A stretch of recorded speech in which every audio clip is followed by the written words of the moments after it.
الحمدللہ رب العالمین الحمدللہ رب العالمین والصلاة والسلام والسلام علی علی سید خاتم المرسلین۔ النبیین اما بعد فاعوذ باللہ من الشیطان الرجیم بسم اللہ الرحمن الرحیم الصلاة والسلام علیک یا رسول اللہ وعلی آلک واصحابک یا حبیب اللہ الصلاة والسلام علیک یا نبی اللہ وعلی آلک واصحابک یا نور اللہ۔ پیارے پیارے اسلامی بھائیوں اور مدنی چینل کے ناظرین، مدنی چینل کا پروگرام ہے قربانیوں کی داستان، اور اس پروگرام میں ہم اللہ والوں کی قربانیوں کے تذکرے سن رہے ہیں، انبیاء کرام کے، پھر اس کے بعد صحابہ کرام کے، خود سرکار دو عالم علیہ السلام کی قربانیوں کی داستان، اور اس کے بعد ہم نے اہل بیت اطہار کی قربانی کے بارے میں جانا، خواتین اسلام کی قربانیوں کے بارے میں جانا، اور اب اس پروگرام کی چونکہ ہمیں 10 ایپیسوڈ کرنی تھی تو آخری 3 سلسلے ہم نے حضرت ابراہیم خلیل اللہ علی نبینا علیہ الصلوۃ والسلام اور آپ کے خاندان کی عظیم قربانیوں کی داستان بیان کرنے کے لیے انشاءاللہ اس کو چنا ہے۔ آپ نے 8ویں پروگرام میں حضرت ابراہیم علیہ السلام کی سیرت کے بارے میں کچھ جانا، کیسی عظیم آپ ہستی ہیں۔ آج مزید آپ کے بارے میں کچھ جانیں گے اور آپ کی زندگی کے 2 عظیم واقعات بھی سنیں گے۔ اول تاخیر ہمارے پروگرام میں شامل رہیے گا۔ اس سے پہلے کہ ہم حضرت ابراہیم علیہ السلام کی زندگی کے ان واقعات کی طرف چلیں، درود پاک کی فضیلت پر مشتمل ایک شاندار حدیث پاک سنتے ہیں۔ رحمت عالمیان سرور ذیشان صلی اللہ تعالیٰ علیہ وسلم کا فرمان رحمت نشان ہے، من صلی علیہ فی یوم 100 مرۃ، یعنی جو شخص یومیہ مجھ پر 100 مرتبہ درود بھیجے، قضى اللہ لہ 100 حاجۃ، یعنی اللہ عز و جل اس کی 100 حاجتیں پوری فرمائے گا، 70 منہا لآخرتہ و30 منہا لدنیا، یعنی ان میں سے 70 آخرت کی اور 30 دنیا کی حاجات ہوں گی۔ سبحان اللہ، ہم سب چاہتے ہیں ہماری حاجتیں پوری ہو جائیں، ہماری مشکلیں آسان ہو جائیں، ہماری تمنائیں پوری ہو جائیں۔ ناظرین، درود پاک یہ کنجی ہے مشکلیں آسان کرنے کے لیے، حاجتیں پوری کرنے کے لیے۔ آئیے نیت کیجئے کہ کثرت کے ساتھ درود پاک پڑھیں گے، کم از کم روزانہ 100 بار تو درود پاک پڑھ لیا کریں۔ آئیے مل کر محبت کے ساتھ درود پاک پڑھ لیجئے۔ صلو علی الحبیب صلی اللہ تعالی علی محمد صلی اللہ تعالی علیہ وسلم۔ ناظرین، خلیل اللہ علی نبینا علیہ السلام، خلیل کہتے ہیں دوست کو، اور جو شخصیت اللہ کے دوست ہوں ان کا مرتبہ کیسا ہوگا۔ آپ اللہ کے خلیل ہیں، پیارے نبی رسول ہاشمی صلی اللہ تعالی علیہ وسلم کے بعد سب سے افضل ہستی ہیں، آپ کے بعد سب سے بلند رتبہ، یعنی نبی پاک علیہ السلام کے بعد سب سے بلند رتبہ حضرت ابراہیم علیہ السلام کا ہے۔ آپ وہ عظیم ہستی ہیں جن کے فضائل قرآن مجید فرقان حمید میں موجود ہیں۔ آئیے ناظرین کچھ وہ اوصاف سنتے ہیں جن کا ذکر قرآن مجید میں واضح طور پر کیا گیا۔ چنانچہ حضرت ابراہیم علیہ السلام کے بارے میں پارہ 12 سورہ ہود آیت نمبر 75 میں ارشاد ہوتا ہے، ان ابراہیم لحلیم اواہ منیب۔ سبحان اللہ۔ ترجمہ کنز العرفان، بے شک ابراہیم بڑے تحمل والا، بہت آہیں بھرنے والا، رجوع کرنے والا ہے۔ ذرا غور کیجئے، 3 اوصاف بیان ہوئے، وہ کون سے ہیں؟ حلم والے، اواہ ہیں اور منیب ہیں۔ اچھا، اب ذرا ان تینوں کو تھوڑا سا سمجھتے ہیں۔ حلیم کہتے ہیں حلم والا، حلم کا معنی ہے بردباری، نرم دلی، ٹالرنس۔ امام غزالی رحمۃ اللہ تعالی علیہ فرماتے ہیں آدمی کو غصہ آئے اور وہ کوشش کر کے تکلف کے ساتھ نفس کو مجبور کر کے غصے کو دبا دے تو اس عمل کو کظم الغیظ کہا جاتا ہے، یعنی غصہ پی لینا۔ اور اگر بار بار اس طرح غصہ پینے کی پریکٹس کی جائے، یہاں تک کہ ایسی حالت ہو جائے کہ غصہ آیا ہی نہ کرے، اور غصہ آ جائے تو تکلف نہ کرنا پڑے اسے دبانے کے لیے، بلکہ آسانی سے غصہ دب جائے، اس کیفیت کو حلم کہا جاتا ہے۔ امام غزالی رحمۃ اللہ تعالی علیہ فرماتے ہیں غصہ پینے کی نسبت حلم زیادہ افضل ہے، حلم عقل کے کمال کی دلیل ہے۔ سبحان اللہ، حلم کاش نصیب ہو جائے اور ہم اس کی پریکٹس کریں۔ وہ کہتے ہیں نا، العلم بالتعلم والحلم بالتحلم، علم سیکھنے سے آتا ہے اور حلم اپنانے سے آتا ہے، حلم بھی کوشش کرنے سے آتا ہے۔ اللہ کرے کہ حضرت ابراہیم علیہ السلام کے اس مبارک وصف کی برکت سے ہمیں بھی یہ نصیب ہو جائے۔ اچھا، اب آتے ہیں، حلم اللہ پاک کی صفت ہے۔ جس خوش نصیب کو حلم کی دولت نصیب ہو جائے وہ اللہ پاک کا پسندیدہ اور پیارا بن جاتا ہے۔ فرشتے حلم والے کے مددگار ہوتے ہیں، حلم والے کی لوگ تعریف کرتے ہیں، اور حلم والا بندہ بلند درجات تک پہنچ جاتا ہے۔ سبحان اللہ۔ نبی پاک علیہ السلام کا فرمان عالی شان ہے، 5 چیزیں سنت انبیاء ہیں، ان میں سے ایک حلم بھی ہے۔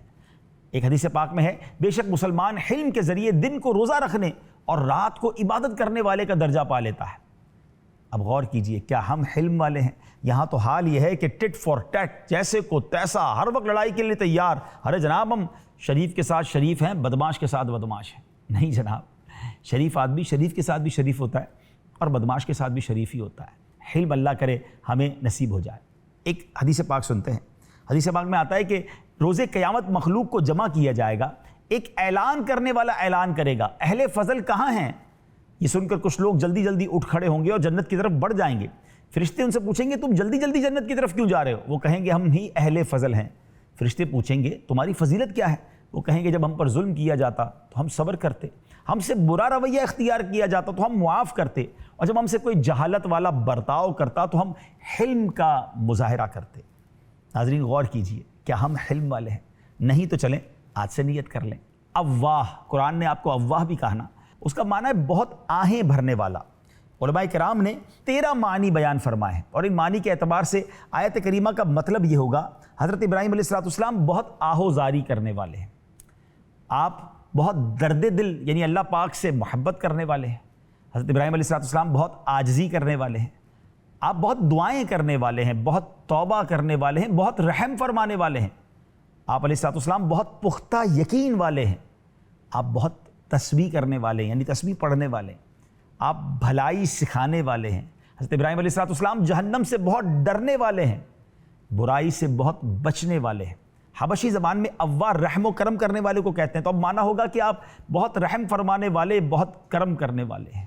ناظرین اب غور کیجئے کہ اتنے پیارے پیارے اوصاف ہیں، کاش ہم بھی ایسے ہو جائیں، ہم بھی اس پر کچھ نہ کچھ تو عمل کرنے والے بنے نا. آپ کو منیب بھی کہا گیا. اچھا منیب کے معنی کیا ہے؟ یہ منیب بنا ہے لفظ انابہ سے، اور انابہ کا معنی ہے الرجوع من الکل الی من لہ الکل، یعنی سب کچھ چھوڑ کر صرف اس کا ہو جانا جو سب کا مالک ہے. اس لحاظ سے آیت کریمہ کا معنی ہوگا کہ حضرت ابراہیم علیہ السلام دنیا کا سب کچھ چھوڑ کر صرف اللہ پاک کی طرف رجوع کرنے والے ہیں.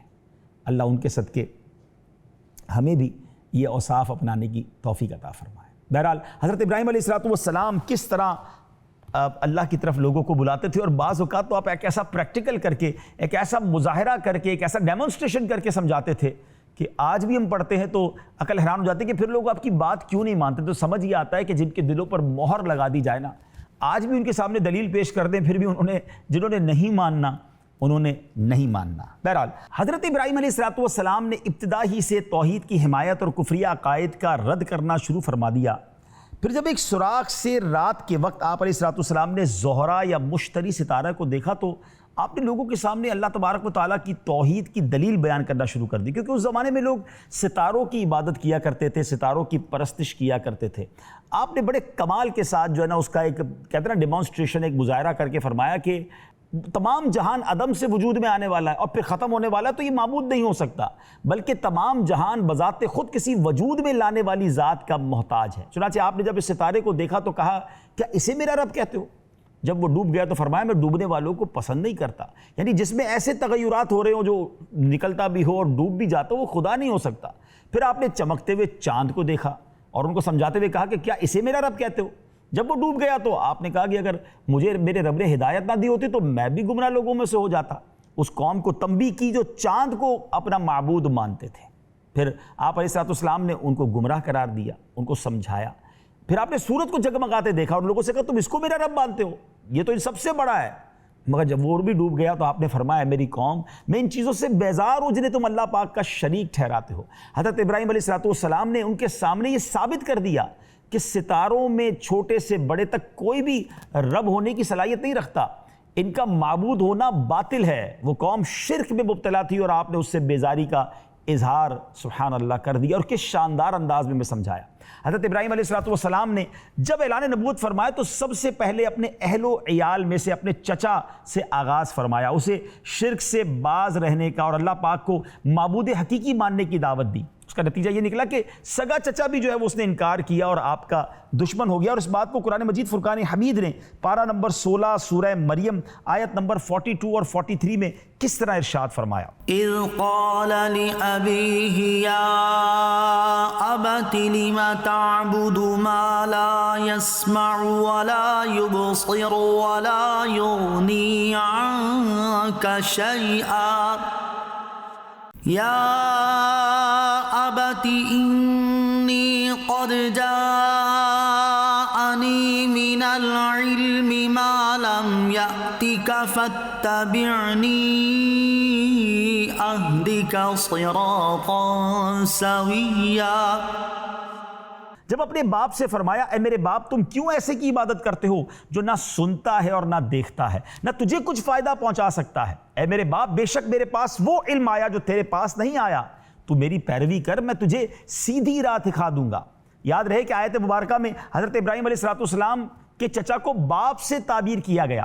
اس کی وجہ بیان کرتے ہوئے حضرت صدر الافاضل مولانا مفتی سید محمد نعیم الدین مراد آبادی علیہ رحمۃ اللہ الباری فرماتے ہیں قاموس میں ہے کہ آزر حضرت ابراہیم علیہ السلام کے چچا کا نام ہے۔ چچا کو باپ کہنا تمام عرب ممالک میں اور ممالک میں معمول ہے، بالخصوص عرب میں۔ قرآن کریم میں ہے نعبد الہک و الہ آبائک ابراہیم و اسماعیل و اسحاق الہا واحدا۔ ترجمہ کنز العرفان، ہم آپ کے معبود اور آپ کے آباء و اجداد ابراہیم اور اسماعیل اور اسحاق کے معبود کی عبادت کریں گے۔ اس میں حضرت اسماعیل کو حضرت یعقوب کے آباء میں ذکر کیا گیا، باوجود یہ کہ آپ چچا ہیں۔ سبحان اللہ۔ تو الغرض آپ نے اپنے چچا کو ہر طرح سے سمجھایا، مگر وہ اپنے باپ داداؤں کے دین کو چھوڑنے پر راضی نہ ہوا، بلکہ انتہائی سخت لہجے میں جواب دیا۔ وہ بھی کیا جواب تھا؟ قرآن نے اس کو بھی ذکر کیا۔ اس نے کیا کہا؟ قال اراغب انت عن آلہتی یا ابراہیم لئن لم تنتہی لارجمنک واہجرنی ملیا۔ ترجمہ کنز العرفان، بولا کیا تو میرے معبودوں سے منہ پھیرتا ہے؟ اے ابراہیم بے شک اگر تو باز نہ آیا تو میں تجھے پتھر ماروں گا اور تو عرصہ دراز کے لیے مجھے چھوڑ دے۔ اے میرے پیارے اسلامی بھائیوں، اب جب آپ کے چچا نے آپ کی بات ماننے سے انکار کیا، آپ کا دشمن ہو گیا، تو آپ نے اپنی قوم کو دعوت دی، وہ بھی منکر ہو گئی، انہوں نے بھی آپ کی بات نہیں مانی۔ آپ مسلسل اپنی قوم کو سمجھاتے رہے، مگر وہ قوم کے لوگ، آپ کی قوم کے لوگ آپ ہی کے دشمن ہو گئے، اور اب کیا کہا؟ بولے انہیں قتل کر دو یا جلا دو۔ ناظرین پھر کیا ہوا؟ ایک ایسی آگ جلائی گئی جیسی آگ پہلے کبھی نہیں جلائی گئی تھی۔ ایسی آگ تھی کہ پرندے بھی اس کے اوپر سے نہیں گزر سکتے تھے، نو فلائنگ زون تھا۔ اور اب آپ کو اس منجنیخ میں، یعنی جو پتھر پھینکنے والی ایک طرح سے سمجھ لے توپ ہوتی تھی، اس میں آپ کو رکھ کر آگ میں پھینکا گیا۔ اس وقت آپ کی زبان پر جاری تھا حسبی اللہ و نعم الوکیل، اللہ مجھے کافی ہے اور کیا ہی اچھا کارساز۔ فرشتے آئے تھے آپ کے پاس، ہوا کا فرشتہ آیا، اے ابراہیم ہمیں حکم دے ہم آگ کو بجھا دیتے ہیں۔ بارش کا فرشتہ آیا کہ آپ حکم دے ہم بارش برسا کر آگ کو بجھا دیتے ہیں۔ آپ نے کہا میرا رب دیکھ رہا ہے، میں تم سے کوئی مدد نہیں چاہتا۔ جب بالکل آپ کو آگ میں پھینکنے کا وقت آ گیا تو حضرت جبرائیل علیہ السلام آئے کہ آپ اپنے رب سے ہی سوال کر لیجئے۔ فرمایا سوال کرنے سے اس کا میرے حال کو جاننا میرے لیے کفایت کرتا ہے، یعنی اگر رب راضی ہے تو میں بھی راضی ہوں، اس نے مدد کرنی ہوگی تو کر دے گا۔ پھر کیا ہوا؟ اللہ نے آگ سے کیا فرمایا؟ قرآن میں اس کا بھی ذکر ہے، یا نار کونی بردا وسلاما علی ابراہیم، اے آگ ہو جا ٹھنڈی اور سلامتی ابراہیم پر۔ ناظرین آپ ایک روایت کے مطابق 7 دن، ایک روایت کے مطابق آپ 40 دن آگ میں رہے، مگر بال بھی بیکا نہیں ہوا۔ یہ کیسا توکل تھا، یہ کیسا جذبہ تھا۔ اور آپ کو جس وقت آگ میں پھینکا گیا نا ناظرین، آپ کی عمر پتہ کیا تھی؟ 18 سے 20 سال۔ اتنی ینگ ایج میں اتنا بھروسہ اللہ پر، اور کیسی آزمائش ہے کہ اتنی بڑی آگ میں آپ کو پھینکا جا رہا ہے۔ بلکہ جب آپ کو آگ میں ڈالا جانے لگا تو مخلوق اللہ کی بارگاہ میں عرض کر رہی ہے کہ اللہ اگر یہ آگ میں آج جل گئے تو تیرا نام لینے والا دنیا میں کوئی نہ ہوگا۔ مگر رب نے اپنے خلیل کے لیے اس آگ کو باغ بنا دیا۔ شاعر مشرق کہتے ہیں نا، اگر آج بھی ہو ابراہیم سا ایما پیدا، آگ کر سکتی ہے انداز گلستاں پیدا۔ ناظرین اس کا مطلب یہ ہوا کہ ایمان ویسا ہو جائے تو آج بھی آگ باغ بن جائے گی، آج بھی ہماری غموں کی آگ باغ بن جائے گی۔ ہمارا پرابلم یہی ہے، ہمیں سب پر بھروسہ ہے، ہمیں رب پر بھروسہ نہیں ہے۔ اچھا یہ ایک قربانی یا ایک امتحان نہیں تھا حضرت ابراہیم کا، آگے چلیں گے آپ اور واقعات سنیں گے، مگر یہ ایک اور بات سمجھ آ رہی ہے۔ عقل اور لاجک تو یہ کہتی ہے نا کہ آگ میں جا کر جل جائیں گے۔ ہر فیصلہ عقل اور دماغ سے نہیں کیا جاتا، ہر فیصلہ لاجک سے نہیں، کچھ فیصلے عشق سے بھی کیے جاتے ہیں۔ وہ کہتے ہیں نا عقل کو تنقید سے فرصت نہیں، عشق پر اعمال کی بنیاد رکھ۔ شاعر مشرق لکھتے ہیں نا، بے خطر کود پڑا آتش نمرود میں عشق، یہ چھلانگ عقل نے نہیں لگائی تھی، یہ عشق نے لگائی تھی۔ بے خطر کود پڑا آتش نمرود میں عشق، عقل تھی محو تماشائے لبے بام ابھی، عقل تو ابھی سوچ ہی رہی تھی عشق نے اپنا کام کر دیا۔ وہ پنجابی شاعر کہتے ہیں نا، عشق دے چلے ہی نمبر لے گئے، عقل منداں ایویں ہی عمرہ گالیاں، بعض اوقات عشق والے نمبر لے جاتے ہیں۔ تو بہرحال ناظرین، حضرت ابراہیم علیہ السلام کے امتحان، اللہ اکبر، ایک کے بعد ایک امتحان ہے، ایک کے بعد ایک واقعہ ہے، اللہ اکبر۔ ناظرین، اب ایک اور بڑا ہی کمال کا قرآنی واقعہ۔ ایک مرتبہ اللہ تعالیٰ کے پیارے نبی حضرت ابراہیم علیہ السلام نے ساحل سمندر پر دیکھا کہ ایک آدمی مرا ہوا پڑا ہے۔ سمندر کا پانی چونکہ چڑھتا تھا اترتا تھا، چنانچہ جب پانی چڑھا تو پہلے اس کی لاش کو مچھلیوں نے کھایا، پھر پانی اترا تو جنگل کے درندوں نے کھایا، پھر جب درندے چلے گئے تو پرندوں نے کھایا۔ حضرت ابراہیم علیہ السلام کو شوق پیدا ہوا کہ اس کی باڈی کو 3 قسم کی مخلوق نے کھا لیا ہے، اب یہ مردے زندہ کیسے کیے جائیں گے؟ اب اللہ کریم کی بارگاہ میں حضرت ابراہیم علیہ السلام نے عرض کی کہ ربی ارنی کیف تحیی الموتیٰ، یہ بھی قرآن پاک میں ہے، پارہ 3 سورہ بقرہ 260۔ تو ترجمہ کیا ہے اس کا؟ اے میرے رب، تو مجھے دکھا دے کہ تو مردوں کو کس طرح زندہ کرے گا۔ اللہ اکبر۔ اب یہاں اپنی آنکھوں سے وہ دیکھنا چاہتے تھے۔ اس پر کوئی اعتراض کر سکتا ہے کہ حضرت ابراہیم علیہ السلام کو کیا معاذ اللہ شک تھا؟ لہٰذا اللہ کریم نے آپ ہی کی زبان یہ جواب جو ہے وہ ارشاد فرمایا، جواب دلوایا۔ قرآن میں ارشاد ہوا کہ اولم تؤمن، اے ابراہیم کیا تجھے یقین نہیں ہے؟ تو اب آپ نے جو جواب دیا وہ بھی قرآن میں موجود ہے، بلا ولکن لیطمئن قلبی، یقین کیوں نہیں ہے مگر یہ چاہتا ہوں کہ میرے دل کو قرار آ جائے۔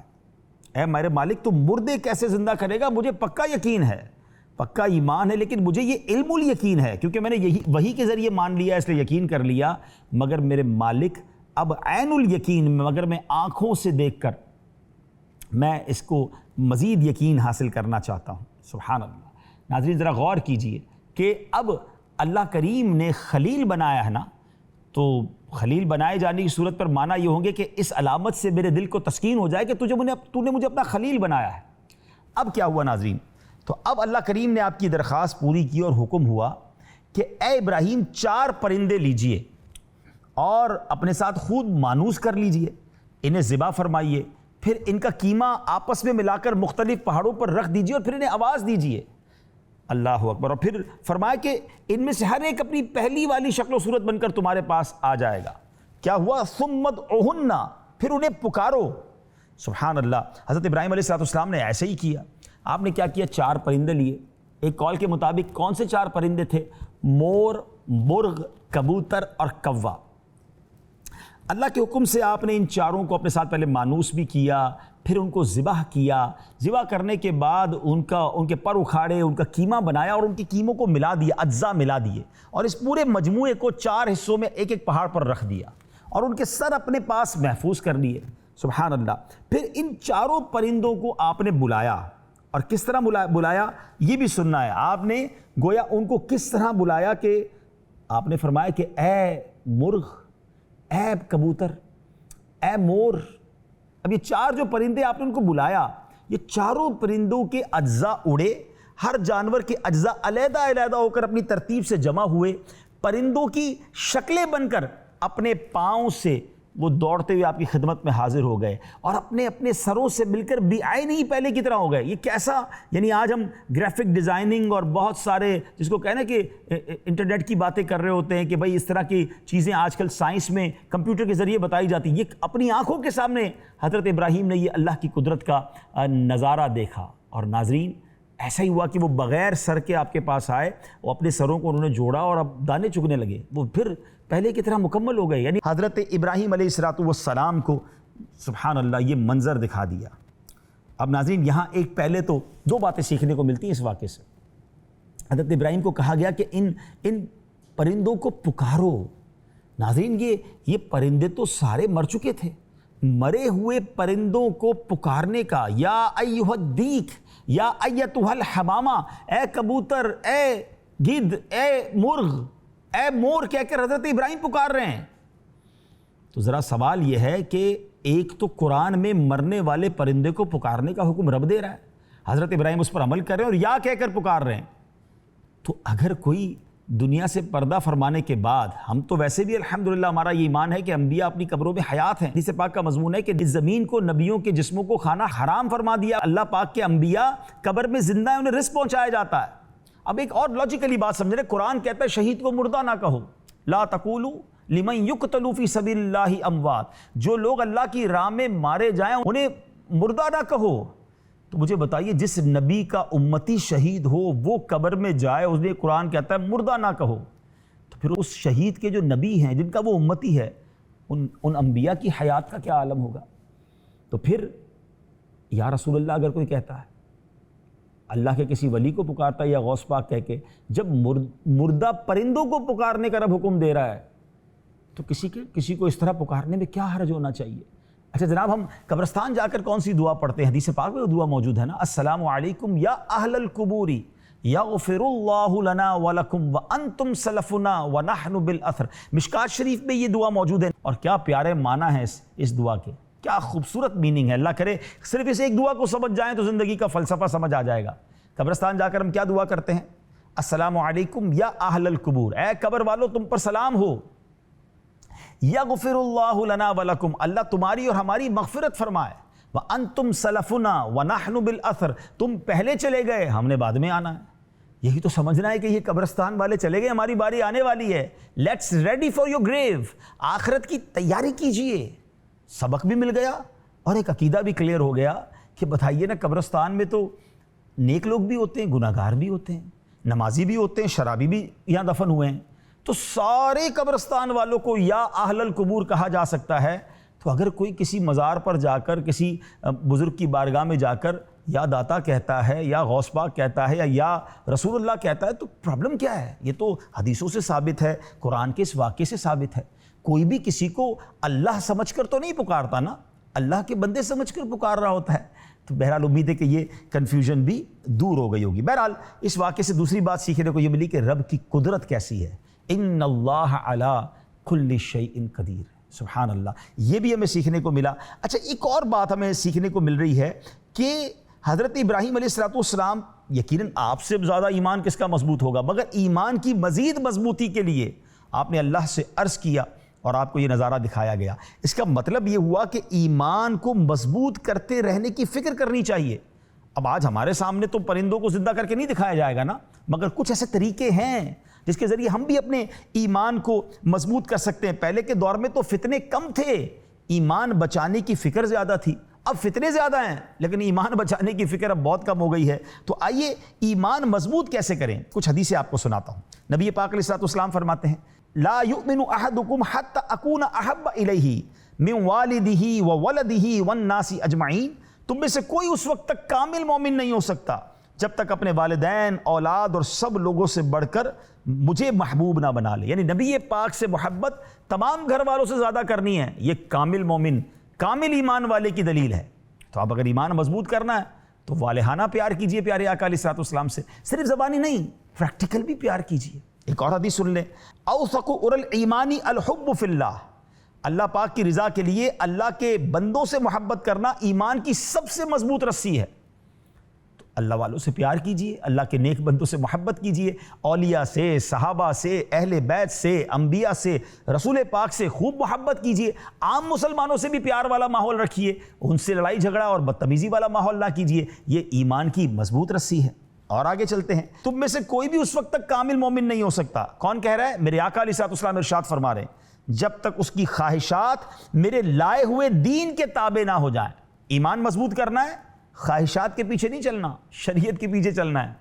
ہاں یہ جو کہتے ہیں نا کہ میرا کام، یہ جو چیز ہے اس میں میری مرضی ہوگی، نہیں، مرضی شریعت کی ہوگی، ہم ایمان لائیں، اللہ رسول کی مرضی ہوگی، کاروبار میں اللہ کی مرضی ہوگی، فیملی میٹرز میں اللہ اور اس کے رسول کی مرضی ہوگی، ہماری شریعت کے پیچھے ہم چلیں گے نا، اپنی مرضی یقیناً جس دائرے میں رہ کر ہمیں اجازت ہے ہم وہ کریں گے۔